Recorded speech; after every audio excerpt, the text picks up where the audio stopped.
गुरुदेव की जय। बंदी छोड़ कबीर परमेश्वर जी की जय। बंदी छोड़ गरीबदास जी महाराज जी की जय। स्वामी राम देवानंद जी गुरु महाराज जी की जय हो।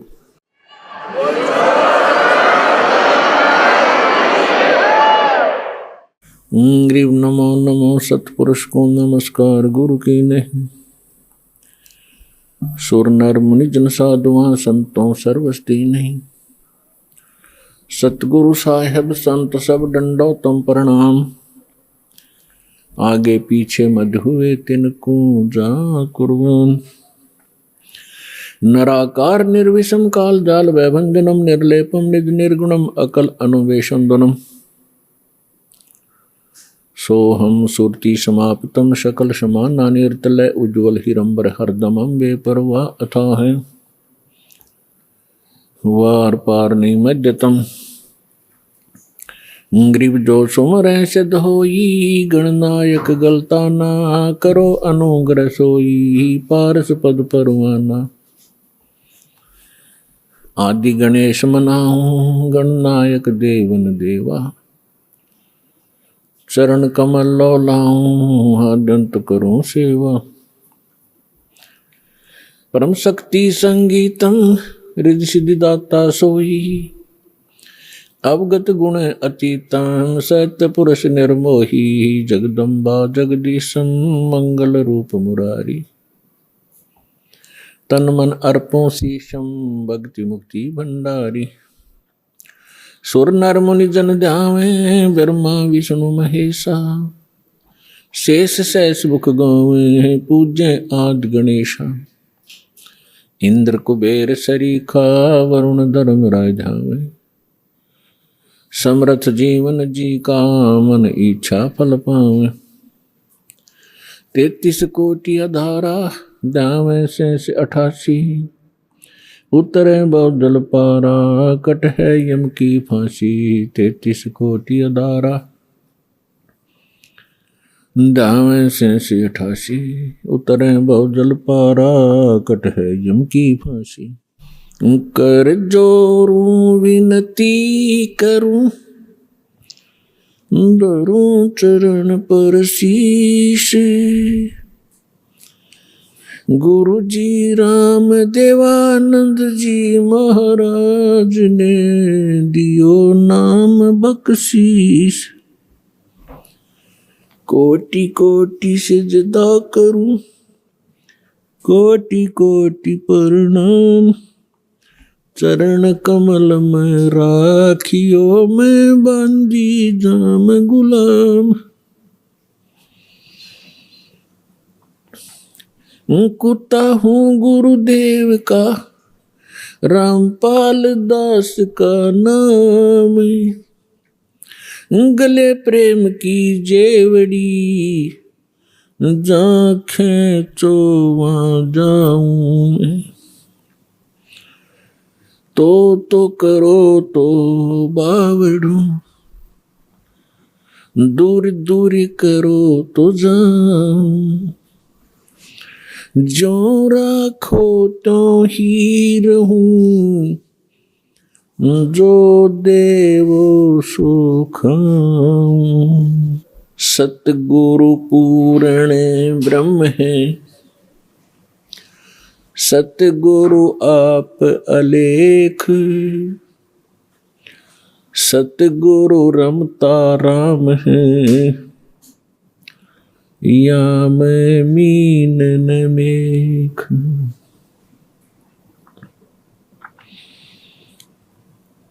परम पिता परमात्मा पूर्ण ब्रह्म सर्व सृष्टि रचनहार कुल के मालिक परमेश्वर कबीर देव जी की असीम रजा से आप सभी पुण्यात्माएं सत्संग सुनने के लिए उपस्थित हुए। प्रथम तो मानव शरीर महापुरुषों ने सदग्रंथों ने बताया है कि बहुत ही दुर्लभ है और मनुष्य जीवन प्राप्त करके सत्संग मिलना उससे भी दुर्लभ है। और सत्संग सतगुरु ही किया करते हैं। सतगुरु के बिना सत्संग नहीं होता। सतगुरु का अर्थ है सच्चा गुरु, जो यथार्थ भक्ति मार्ग जानते हो, यथार्थ ज्ञान से वो परिचित हों, जो सदग्रंथों में प्रमाणित है। तो सतगुरु की प्राप्ति सबसे दुर्लभ है।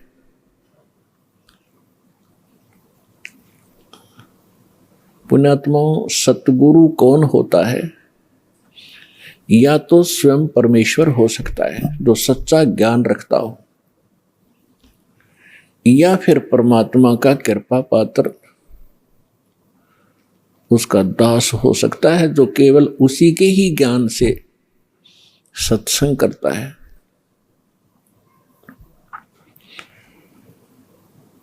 तो पुण्यात्माओं, सतगुरु की महिमा बताई है परमेश्वर ने स्वयं ही। कहते हैं सिद्ध तारे पिंड आपना, साधु तारे खंडे, उसको सतगुरु जानियो, जो तारे देवे ब्रह्मंडे।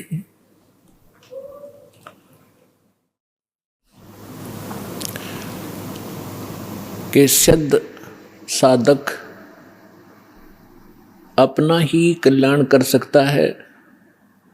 परमात्मा से परिचित जो संत हुए हैं, वो कुछ एक डिवीजन को, खंड को, जैसे एक ब्लॉक होता है उसको ही लाभ दे सकते हैं, और सतगुरु उसको जानना जो तार देव ब्रह्मांड पूरे विश्व का कल्याण करते।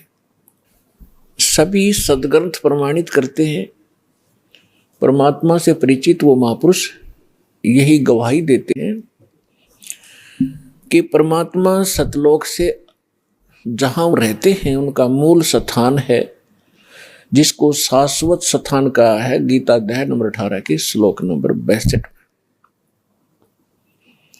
कि अर्जुन तू सर्व भाव से उस परमेश्वर की शरण में जा, उसकी कृपा से तू परम शांति को और शाश्वत स्थान को प्राप्त होगा। शाश्वत माने जिसका कभी विनाश ना हो, अमर लोक। तो वो परमात्मा उस अमर लोक में रहते हैं, मनुष्य दृश्य हैं। अभी तक ये अनाड़ी अज्ञानी, ये नकली गुरु सतगुरु कहलाते रहे। इनको ज्ञान कुछ था ही नहीं। ये सतलोक के अंदर प्रकाश ही प्रकाश बताते हैं, और आत्मा का कल्याण ये बताते हैं कि उसमें जाकर जैसे बूंद समुद्र में मिल जाती है, ऐसे ये आत्मा उस प्रकाश में विलीन हो जाती है। ये है लोकवेद। अज्ञानी झूठे सतगुरु, नकली सतगुरु जो बने हुए हैं, इनका ज्ञान। और कुछ एक चतुरता दिखाते हैं,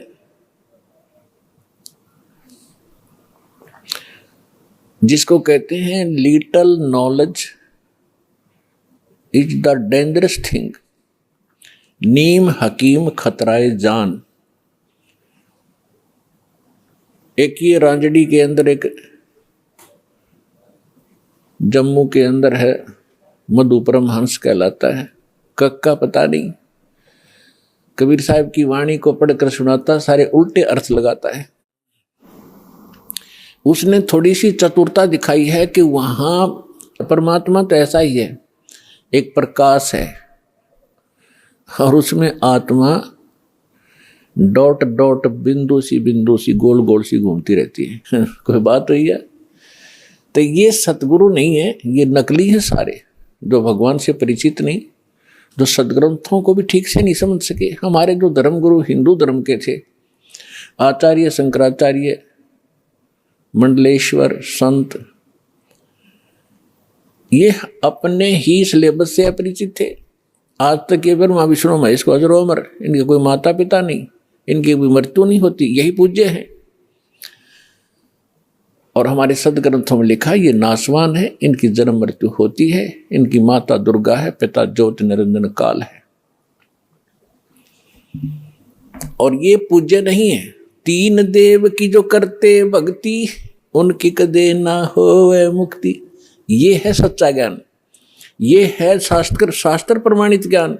और परमात्मा के मुख कमल से भी यही ज्ञान उच्चारित हुआ था 600 वर्ष पहले। परमेश्वर कबीर जी ने कहा था, तीन देव की जो करते भक्ति, ब्रह्मा विष्णु महेश की, उनकी कदे न होवे मुक्ति। और फिर नीचे की माता मसाणी और ये अटपट, इनका तो फिर गली छट दे, इनकी तो फिर बात ही खत्म है।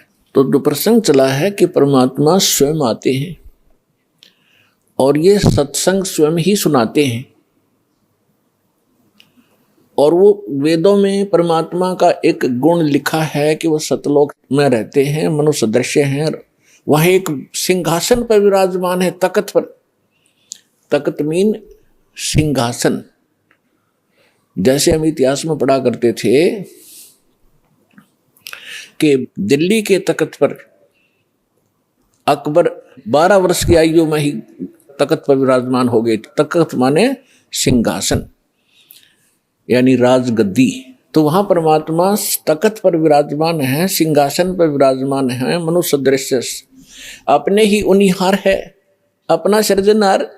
महापुरुषों ने जिनको भगवान मिले हैं, जिन महापुरुषों के रह कर दास नाम गिनाता है, उनके शुभ नाम आपको सुनाता है। फिर सुना देता हूं क्योंकि महापुरुषों के नाम लेने से पुण्य लगते हैं। आदरणीय मुल्कदास साहिब जी को, आदरणीय धर्मदास साहिब जी को, आदरणीय मुल्कदास साहिब जी को, आदरणीय नानक साहिब जी को, सिख धर्म के प्रवर्तक को, आदरणीय दादू साहिब जी को, आदरणीय गरीबदास साहिब जी गांव छुडानी जिला झज्जर हरियाणा वाले को, आदरणीय गीसा दास साहिब जी गांव खेखड़ा जिला बागपत हो गया है उत्तर प्रदेश वाले को, आदरणीय स्वामी रामानंद जी काशी के पंडित ब्राह्मण थे, विद्वान कहलाते थे। परमात्मा उनको मिले, सचखंड दिखाया, फिर वापस छोड़ा। इन सभी महापुरुषों को परमात्मा ऐसे ही मिले हैं जैसे उनके गुण हैं। उनको आकर मिलते हैं और फिर उन अपने से परिचित करा करके जहाँ परमात्मा रहते हैं उस सारी व्यवस्था को दिखा करके फिर वापस छोड़ते हैं बॉडी में, ताकि ये मेरे गवाह बने, एफिडेविट लिख दें ये कि कैसा है भगवान। तो आदरणीय गरीबदास साहिब जी ने कहा कि हमरे ही उनिहार है अपना सृजनहार। उनिहार माने हमारे जैसी उसकी आकृति है, ऐसा उनका आकार है अपने सृजनहार का। तो इस प्रकार वो परमात्मा मनुष्य दृश्य है। वहाँ एक बहुत बड़ा गुम्बद बना हुआ है, मंदिर नुमा। उसके सेंटर में परमात्मा का तख्त है, सिंहासन है, सिर पर छतर है। जैसे आप इस दास के ऊपर ये आर्टिफिशियल बना रखा है, भक्तों ने ये देख रहे हो। और परमात्मा का वहाँ प्रकाश जो पूरे शरीर का बहुत ज़्यादा है। उस परमात्मा के एक रोम माने बाल, एक रोम कहो या रोमकूप कहो, क्योंकि शरीर से ही उनकी बॉडी से ही प्रकाश निकल रहा है, झलक रहा है, उसी से उसके रोम यानी बाल प्रकाशित हो रहे हैं। करोड़ सूर्य मिला दे, करोड़ चंद्रमा, तो भी एक रोम यानी बाल का प्रकाश ज्यादा होगा। तो इतना तेज है उस परमेश्वर का। वहां पृथ्वी है सतलोक, जैसे धरती आप देख रहे हो ये ऐसी, वो केवल व्हाइट कलर की है। जैसे आप बालू रेत देखते हैं तो वहां वो पृथ्वी का कैसा रंग है, और उस पर वर्षा हो जाती है, वो सेट हो जाता है, तो भी कलर वैसा ही रहता है। तो ऐसा उस सतलोक का भी प्रकाश है, वो भी सौ प्रकाशित है। जैसे हीरा प्रकाशित होता है, हीरे में अपने आप चमक होती है, मोती में चमक होता है, इस प्रकार वो पृथ्वी है। वहाँ सदाबहार वृक्ष हैं, सदाबहार ये सभी काजू, किशमिश, मेवे, सेब, संतरे, सभी फल फ्रूट वहाँ सदाबहार रहते हैं। वहाँ कभी अकाल नहीं होता। ये तो है वहां की सतलोक की डेफिनेशन।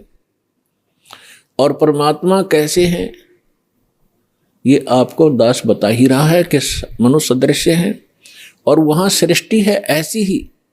ये तो डुप्लीकेट है जो यहां बनाए गए हैं, ये मिट्टी के शरीर, ये तो उसकी तुलना में एक खिलौने और मिट्टी से बने हुए हैं। और वहां का जो शरीर आपका स्वर्ण का हो, जो कभी विनाश में नहीं आता। इस प्रकार वहां सृष्टि है। वहां आपके पूर्व के सभी महल ज्यों के त्यों हैं। प्रत्येक व्यक्ति की एक विशेष टेंडेंसी है, एक वृत्ति है, जरा सा कोई अच्छी पोस्ट बन जाती है, उसको प्राप्त हो जाती है, या कोई धन चोखा मिल जाता है, बढ़िया कोठी बनाऊं, बहुत लंबी चौड़ी, ऊपर नीचे, और आगे पार्क हो, पार्क में फिर आगे बगीचा हो, एक साइड में तालाब हो, झूले डाल रखे हों, और फुहारे बनाता है आर्टिफिशियल के, कभी कभी फुहार भी डाल लूं, तो ये बनावटी है। अच्छा, यहाँ तो एक और समस्या है, ये सारा कुछ किसी ने बना भी लिया तो 36 टेंशन साथ लिए रहता वो, उस घूम रहा है बगीचे में और टेंशन है कहीं और, ये बिगड़ गया काम, वो बिगड़ गया काम, ऐसे ना हुआ वैसे हो जाएगा। तो उसने वहां एक डुप्लीकेट बना भी लिया तो भी उसका सुख प्राप्त नहीं है उसको, व्यक्ति को। और सतलोक के अंदर ऐसे ही बहुत लंबे चौड़े प्रत्येक प्राणी के अलग अलग महल हैं। वहां आपका परिवार होगा। आपको कितने अच्छे लगते हैं अपने माता पिता, भाई बहन, अंकल चाचे ताऊ और बच्चे, रिलेटिव। और यहाँ ठीक है, अच्छे तो लगेंगे क्योंकि अच्छे हैं, और कल मृत्यु हो जा, टक्कर मारते रहो, कभी भी जीवन में आप उनको नहीं देख सकते फिर। तो ये अच्छा लगते हुए भी व्यर्थ है। और वहां जाओगे आपके सारे सुख होंगे, वहां कभी मृत्यु नहीं होगी। कोई व्यक्ति नहीं चाहता मैं वृद्ध हूं, वृद्ध अवस्था प्राप्त हो, बूढ़ा हूं, और बूढ़े हो गए। कोई नहीं चाहता मैं मरूं, और मृत्यु डेफिनेट। तो ऐसी धारणा क्यों आपकी? क्योंकि आप पहले ऐसे लोक में रहते थे जहां ना वृद्ध अवस्था है और मृत्यु नहीं है। वहां ये 5 तत्वों का बना हुआ पुतला नहीं है। इसमें कभी बीपी हाई है, कभी लो है, कभी राग खींच रहा है, कभी द्वेष। राग द्वेष वहां होता है जहां समानता नहीं होती, और वहां समानता है। एक परमात्मा को छोड़कर सबके एक जैसे बॉडी हैं, एक जैसा सबके महल हैं, एक जैसा खान पान है, कोई उसमें अंतर नहीं, और कोई अभाव नहीं किसी वस्तु का।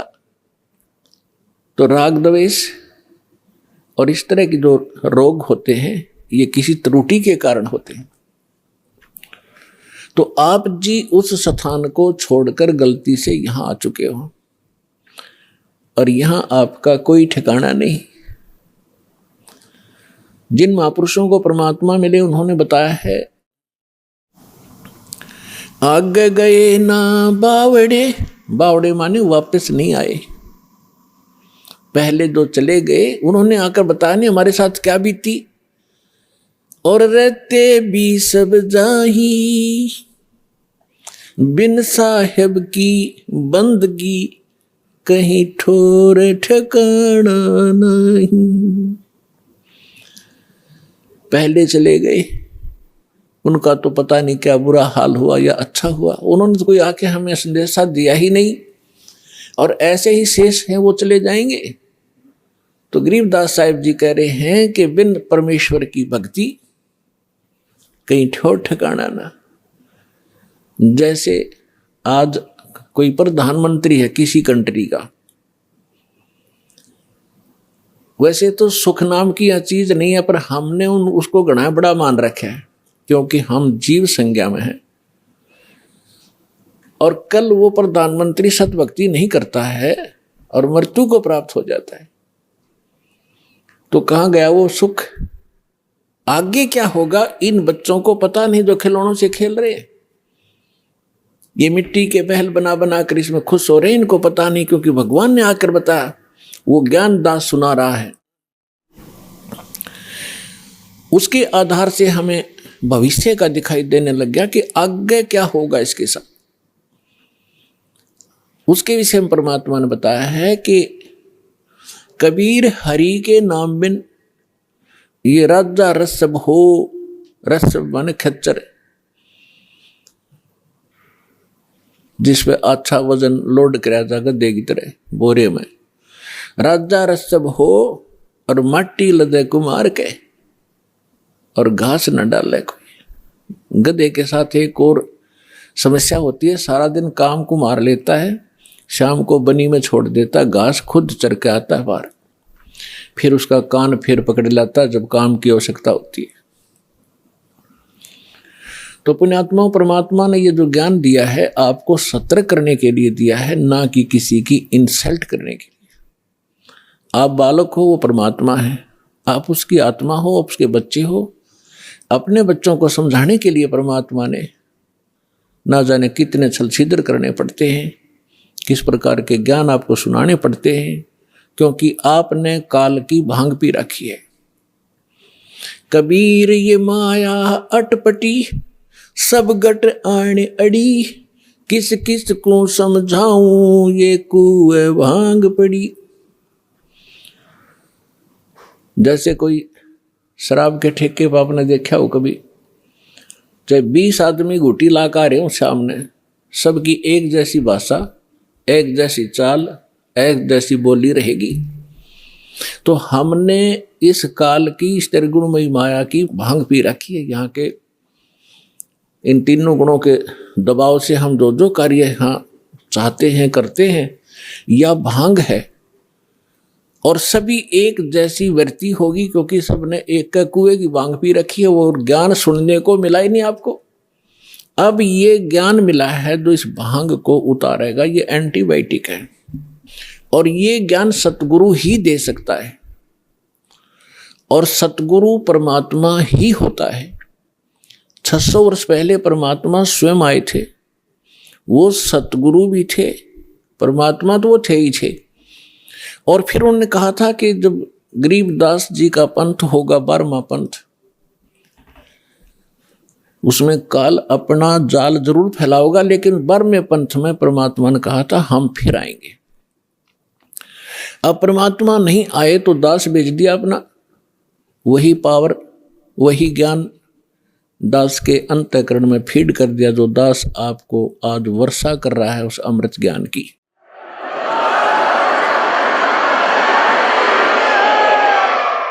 तो इस विश्व में वर्तमान में इस दास के अतिरिक्त कोई सतगुरु नहीं है, और सतलोक आश्रम बरवाला जिला हिसार के अतिरिक्त कहीं सत्संग नहीं है।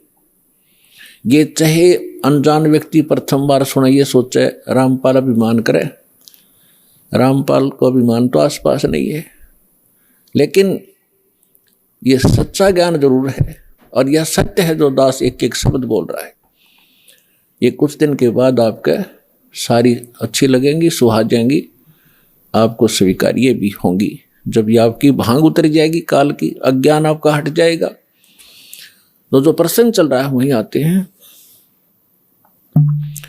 कि वो परमात्मा सतलोक में रहता है, वहां से चलकर आता है। अच्छी आत्माओं को, जो दृढ़ भक्त होते हैं, उनको मिलते हैं तो क्या करते हैं, उनको तत्व ज्ञान से परिचित कराते हैं, अपने से परिचित कराते हैं, और सचखंड सतलोक लेकर जाते हैं, फिर उनको वापस छोड़ देते हैं ताकि ये मेरे गवाह बने। अपना आत्माओं वेद बताते हैं भगवान ऐसी लीला करता है, और जिनको परमात्मा मिले उन महापुरुषों ने यही बताया है कि भगवान ऐसी लीला करते हैं। और वो परमात्मा है कौन जिसको हम पहचान सकें कि भगवान कौन है? तो जिन महापुरुषों के दास ने शुभ नाम अभी आपको गिनाए थे, उनमें से इन